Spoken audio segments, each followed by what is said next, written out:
नमस्कार प्रणाम दोस्तों, हमारे YouTube channel writer SP Yadav Bhojpuri में आप सभी लोगों का स्वागत है। आज मैं आप लोगों के बीच में दुअरा मजनुआ पिटाता सॉन्ग पे बहुत ही हिट मैटर बोल बम सॉन्ग लेके आया हूँ। भोले बाबा हउआ दानी दूर करी सब परेशानी, मानी ना बात हमरो चली न साथ हमरो।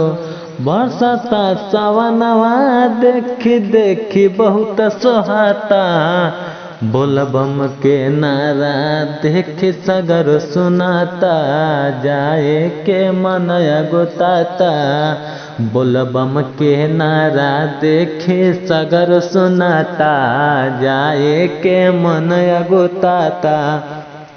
जाए के ललसा मन में कहिए से रखले बानी, लटकवा कांवर सैया किन के धैले बानी।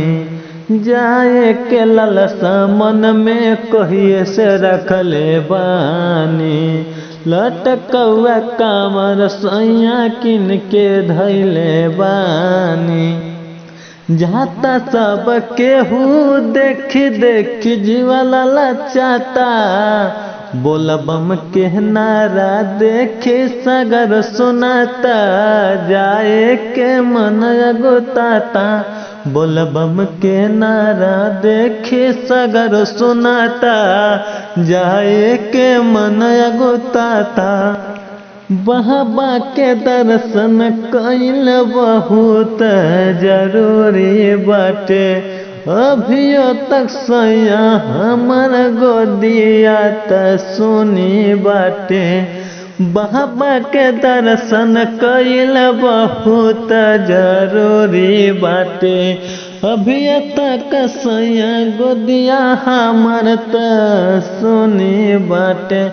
हंस पिया दो धीरज छोटे देखा सब के हो जाता, बोल बम के नारा देखा सगर सुनाता, जाए के मन अगुताता। बोल बम के नारा देखा सगर सुनाता, जाए के मन अगुताता। हमारे YouTube channel writer SP Yadav Bhojpuri को सब्सक्राइब जरूर करें।